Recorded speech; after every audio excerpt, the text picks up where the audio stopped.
Ternyata Tuhan Yesus itu seringkali masuk ke dalam sebuah rumah dalam beberapa kisah dalam Matius, Markus, Lukas, dan Yohanes. Betul apa betul? Betul Romo ya. Seringkali karya-karya Yesus dihadirkan dalam sebuah rumah. Salam damai sejahtera saudara-saudaraku yang terkasih pencinta firman Tuhan. Berjumpa kembali dengan Bible Learning with Father Joseph. Saudara-saudaraku, bagaimana kabar Anda hari ini? Doa saya, harapan saya untuk Anda hari ini adalah semoga Tuhan berkenan sudi tinggal dalam rumah kita. Kasih-Nya sungguh dilimpahkan buat kita, mengisi seisi rumah dan orang-orang yang tinggal di dalamnya. Semoga dalam rumah kita Tuhan meraja, memberi perlindungan, memberkati dengan kasih-Nya yang sempurna. Tuhan berkatilah kami masing-masing anak-anak-Mu ini. Dalam nama Bapa dan Putra dan Roh Kudus. Amin. Ingat saudara-saudara, berkat sungguh-sungguh maksimal, berkat sungguh-sungguh bisa dirasakan bagi orang yang percaya. Percaya bukan karena percaya setengah-setengah, percaya bukan karena ada maunya, tapi percaya tanpa syarat pada kemahakuasaan Tuhan. Pada Tuhan yang adil, pada Tuhan yang penuh kasih, pada Tuhan yang sayang akan anak-anak-Nya. Saudara-saudaraku, di awal video ini, izinkan saya kepo sedikit. Saya mau bertanya kepada Anda, tolong diramaikan di kolom komen biar banyak yang nulis. Pertanyaannya adalah, apa cat atau warna cat tembok rumah Anda? Warnanya apa? Wih Romo, ngapain ya Romo mau tanya-tanya warna cat rumah saya Romo? Saya menebak-nebak, mungkin paling banyak itu warna putih. Ih Romo kok tahu aja, jadi gemeteran nih. Romo jangan-jangan bisa ngeliat nih dari kamera ini. Iya Romo betul, rumah saya warnanya putih. Karena kalau putih bersih Romo, putih itu cerah. Putih itu terang, jadi rumahnya terang gitu, enak untuk ditinggali. Rasanya adem, bersih bawaannya. Kalau ada kotor dikit langsung kelihatan. Mungkin ada juga yang rumahnya catnya hijau muda, betul? Iya dong Romo, betul. Karena kalau cat hijau muda itu menurut penelitian itu bikin mata itu adem, bikin hati itu tenang. Atau ada juga yang biru muda mungkin. Iya Romo, biru muda itu rasanya sejuk, adem juga sebetulnya. Enak untuk ditinggali. Saya nggak tahu apalagi yang ada di rumah Anda, warna-warna apa saja, tolong tulis di kolom komen. Saudara-saudaraku yang terkasih, sebuah rumah itu adalah sebuah tempat di mana kita tinggal, tempat di mana kita berkumpul bersama-sama orang terdekat kita. Rumah adalah tempat kita beristirahat, rumah di mana kita merasa aman, tentram, dan nyaman. Jangan sampai saudara-saudaraku, kita udah kerja sehari-harian gitu, udah capek, udah butek mukanya gitu ya, udah lelah, tetapi pas pulang ke rumah malah bikin gak betah. Entah apa alasannya, entah rumahnya gak enak lah, rumahnya kotor lah, rumahnya berantakan lah, atau ada keributan lah, orang-orang di dalamnya nggak nyenengin Romo, nggak bikin tenang, nggak bikin nyaman, nggak bikin hati saya damai. Ribut, terus berantem, terus ngoceh, terus selalu ungkit-ungkit kekurangan, terus lama-lama mendingan saya tinggal di rumah orang Romo, mendingan saya nongkrong-nongkrong di jalan Romo daripada di rumah. Karena di rumah saya tidak merasa aman, keberadaan saya tidak dihargai. Orang-orang di dalamnya itu acuh tak acuh, jahat sama saya Romo. Hati-hati kalau sudah demikian saudara-saudara. Rumah itu tempat kita tinggal, beristirahat, bertumbuh. Kalau rumah dinding-dindingnya bisa berbicara, mungkin rumah bisa bercerita bagaimana rumah tangga ini dulunya. Mungkin dinding itu pernah bercerita, dulu Romo bahagia banget ini keluarga Romo. Mereka punya segala-galanya Romo. Mereka itu happy banget Romo. Ada cinta yang besar Romo. Sampai suatu ketika satu dari mereka melakukan kesalahan fatal. Sehingga mulai di tahun ke-6, mulai di tahun ke-7, mulai di tahun 12, mereka suka ribut-ribut. Suka gonjang-ganjing sana sini, melibatkan orang lain, makin keruhlah suasananya Romo. Atau dinding rumah Anda bisa bercerita juga, Romo dulu yang tinggal di sini Romo, wah serba kekurangan Romo, serba terhimpit Romo, hutang sana hutang sini, tapi mereka berdoa bersama-sama, mereka percaya, mereka menghadirkan kuasa Tuhan. Sekarang rumah ini berubah total, penuh damai, mereka berkecukupan, mereka dilimpahi berkat demi berkat. Kalau rumah Anda yang mana?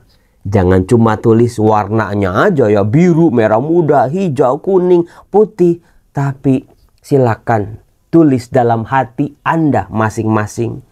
Andai dinding rumahku bisa berbicara, apa yang akan dia ceritakan? Anda yang paling tahu, bukan? Saudara-saudaraku yang terkasih, rumah adalah saksi bisu buat kehidupan kita, kebahagiaan kita. Rumah kita juga tahu bagaimana kita berjuang untuk menghidupi, untuk membuat semuanya merasa nyaman. Yang sakit dirawat supaya sembuh, yang gak betah di rumah dibuat betah, yang capek disegarkan, yang lelah bisa beristirahat. Itulah rumah. Nah saudara-saudara, berkaitan dengan rumah, saya sedang meneliti ketika saya membaca firman Tuhan, sebuah fakta yang sangat menarik, yaitu ternyata Tuhan Yesus itu seringkali masuk ke dalam sebuah rumah dalam beberapa kisah dalam Matius, Markus, Lukas, dan Yohanes. Betul apa betul? Betul Romo ya. Seringkali karya-karya Yesus dihadirkan dalam sebuah rumah. Coba saya tes Anda, tulis di kolom komen. Kira-kira dalam kisah mana Tuhan Yesus masuk ke sebuah rumah? Coba. Saya mau lihat penonton Bible Learning itu pasti pinter-pinter. Tunggu bentar Romo, saya coba inget-inget. Sejauh saya ingat yang awal-awal itu Tuhan Yesus, dia masuk ke sebuah rumah. Rumahnya mertuanya Simon Petrus. Betul kan? Iya Romo, betul banget. Itu waktu itu mertuanya Simon Petrus apakah lagi baik-baik saja? Lagi sehat-sehat saja? Lagi enak-enak hidupnya? Tidak. Ternyata lagi sakit demam, lagi tidak berdaya, lagi terbaring di atas tempat tidurnya, lemah, mungkin kepalanya sakit, badannya sedang gak enak. Ketika Tuhan Yesus masuk ke sebuah rumah, langsung yang dilihat adalah apa yang masih kurang, yang bisa dilengkapi, yang bisa diluruskan, yang bisa disempurnakan. Baru tahu Romo, ternyata kayak gitu cara kerjanya ya. Iya saudara-saudaraku. Bagaimana Tuhan Yesus meletakkan tangannya ke atas mertua Simon ini dan dia menjadi sembuh. Si tuan rumah ini, mertuanya Simon Petrus, ada tamu datang, dia nggak berdaya karena sakit demam. Tapi setelah disembuhkan, lihat dia melayani Tuhan Yesus secara luar biasa. Rumahnya hidup lagi, rumahnya meriah lagi. Ada hidangan, ada canda, ada tawa, ada percakapan, ada obrolan, ada tamu yang diundang, tamu yang mulia. Betul juga ya Romo. Coba yang mana lagi coba Tuhan Yesus hadir dalam sebuah rumah? Saya bisa mengutip bagaimana Yohanes bab 2 dalam pesta perkawinan di Kana. Dalam rangka konteks 2000 tahun yang lalu di dunia Timur Tengah kuno, yang namanya pesta pernikahan nggak pernah di hotel. Hotelnya mah belum ada, di gedung-gedung pesta belum ada, tapi diadakan di rumah. Biasanya di rumah mempelai perempuan, saudara-saudara. Nah, di situ kita bisa melihat bagaimana lagi-lagi polanya sama. ketika Tuhan Yesus masuk ke sebuah rumah, fokus cerita langsung pada hal-hal yang masih kurang, yang masih harus dilengkapi, sumber-sumber potensi ketidakbahagiaan yang menjadi persoalan di kemudian hari, langsung ditutup lubangnya sama Tuhan Yesus. Kekurangan air anggur disempurnakan, Tuhan Yesus mengadakan mukjizatnya yang pertama. Bukan? Iya ya Romo, lagi-lagi ternyata selalu begitu polanya. Lihat lagi ketika Lewi pemungut cukai sedang bekerja di rumah cukai. Oleh masyarakat Israel, Yahudi pada waktu itu, pekerjaan pemungut cukai adalah pekerjaan yang tidak halal. Dianggap najis karena mengeruk keuntungan dari masyarakat Yahudi lalu disetorkan kepada para penjajah. Itu pekerjaan yang paling memalukan sebetulnya. Nah, di dalam rumah cukai itu Yesus lewat. Lagi-lagi Yesus masuk dan lagi-lagi lihat apa yang masih kurang dan langsung disempurnakan oleh Tuhan Yesus. Bukan? Iya ya Romo, kenapa banyak kisah-kisah dalam kitab suci karya-karya Tuhan Yesus dihadirkan dalam sebuah rumah? Masih nggak percaya? Ada lagi ketika Tuhan Yesus mengajar di sebuah rumah. Lalu waktu itu orang berbondong-bondong memenuhi rumah itu. Lalu ada orang yang berkata, ibu dan saudara-saudaramu ada di luar. Masalahnya di mana Romo? Kan nggak ada masalah waktu itu. Yang masalah adalah orang-orang, pikiran mereka yang ada dalam rumah itu. Mengkotak-kotakkan siapa ibu Yesus, siapa saudara Yesus, siapa saudari perempuan Yesus. Yesus melihat ada jarak antara dirinya dengan orang-orang itu. Kemudian lubang itu lagi-lagi dipoles oleh Tuhan Yesus, diisi oleh Tuhan Yesus. Siapakah ibuku? Siapakah saudara-saudaraku? Betul kan? Saudaraku, ibuku adalah mereka yang mendengarkan firman Tuhan dan melaksanakannya. Batas-batas pengkotak-kotakan yang dilakukan oleh orang-orang pada waktu itu diterobos oleh Tuhan Yesus, disingkirkan oleh Tuhan Yesus. Pribadi Tuhan yang begitu dekat, menjadi saudara, menjadi anak, menjadi keluarga dalam Tuhan. Itu luar biasanya saudara-saudara. Kemudian di mana lagi coba? Ingat Romo, ketika Tuhan Yesus itu sedang mengajar dalam sebuah rumah, lagi-lagi orang banyak berbondong-bondong di dalamnya. Lalu ada seorang yang lumpuh, ditandu oleh 4 orang. Orang itu nggak bisa masuk rumah. Lalu orang itu manjat ke atap rumah, membobol atap rumah itu, lalu menurunkan si sakit. Lagi-lagi disembuhkan yang sakit dari kelumpuhannya dan terjadilah keselamatan. Lagi-lagi saudara-saudara, polanya sama. Dalam sebuah rumah, bukan sekedar gedung, bukan sekedar tembok, bukan sekedar catnya warna apa, bukan sekedar ubinya marmer atau batu bata, bukan sekedar gedungnya tingkat berapa, tetapi apakah ada Tuhan yang bekerja dalam rumah itu, yang hadir, yang datang, yang menetap dalam rumah itu?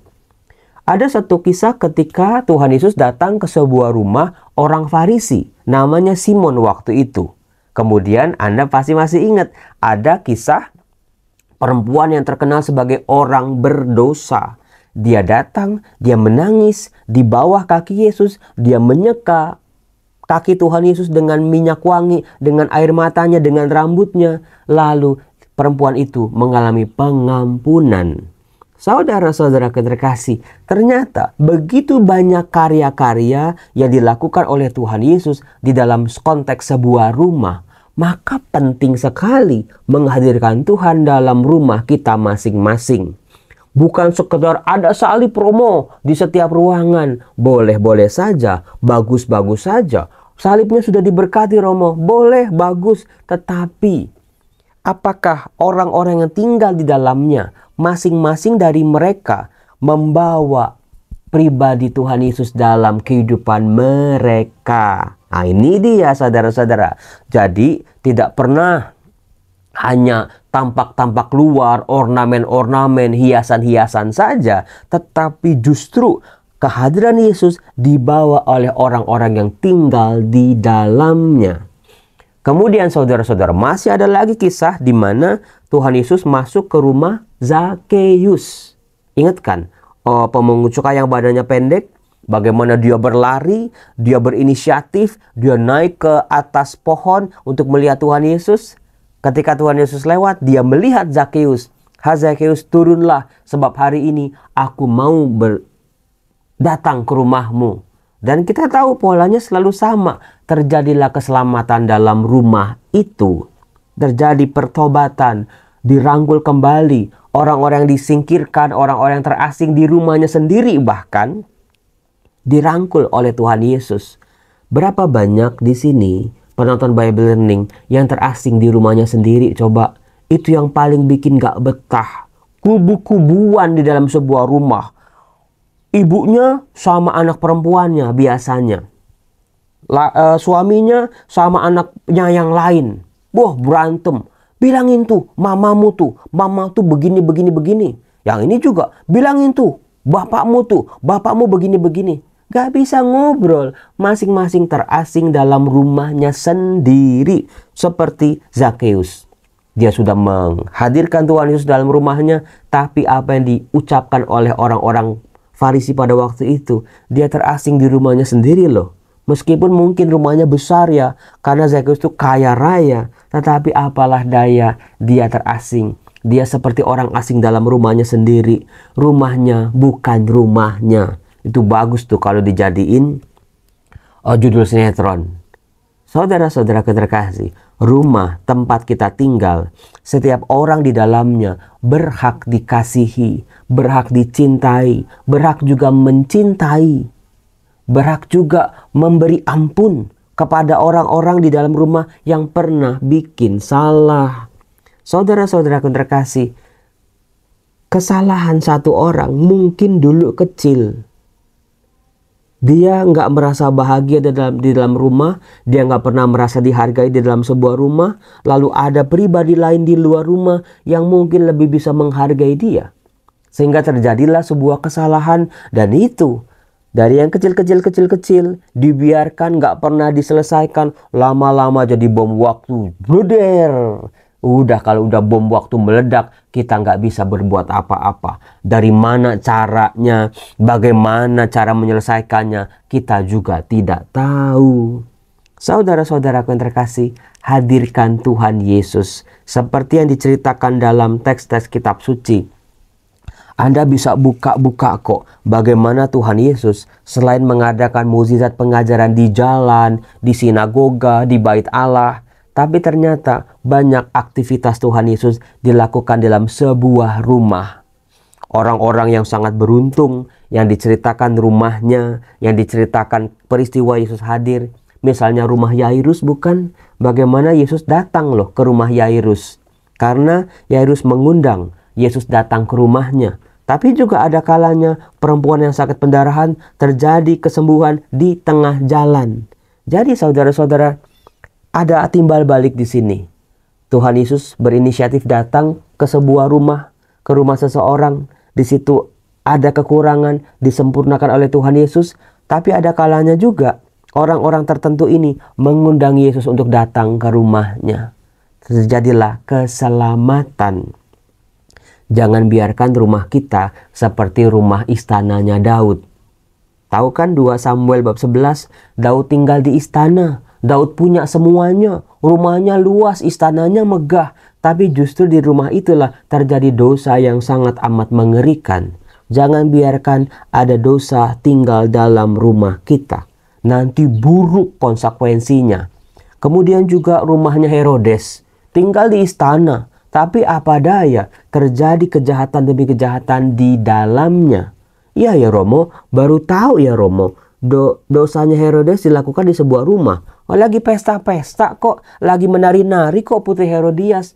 Kok bisa-bisanya ada dosa bekerja di dalamnya, kemudian terjadilah saudara-saudara sebuah dosa yang nggak kira-kira.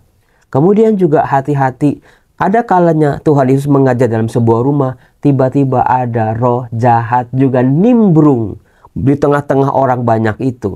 Ada orang kerasukan setan, ada orang kerasukan, ada orang membawa hal-hal negatif, roh jahat tinggal di dalamnya. Dan di situ pun Yesus punya kuasa yang lebih besar lagi mengusir setan-setan itu. Saudara-saudaraku yang terkasih, bawa, undang Tuhan Yesus dalam rumah Anda. Maka penting sekali berdoa, penting sekali dalam rumah Anda diadakan pendalaman iman atau perayaan Ekaristi atau doa bersama lingkungan. Di dalam rumah Anda ada firman Tuhan yang dibacakan. Kalau bisa juga bacakan keras-keras saja juga boleh. Baca dalam hati juga boleh. Yang penting setiap orang yang tinggal di dalamnya membaca firman Tuhan. Karena firman Tuhan ini melindungi, memberi kekuatan rumah kita, kamar kita, ruangan-ruangan tempat kita tinggal. Supaya adem. Roh jahatnya menyingkir.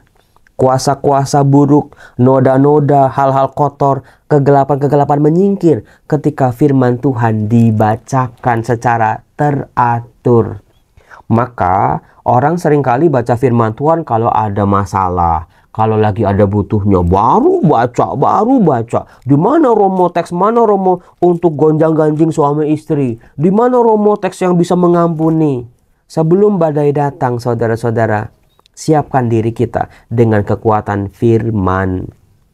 Baca firman Tuhan, pakai kitab suci Anda, baca setiap hari.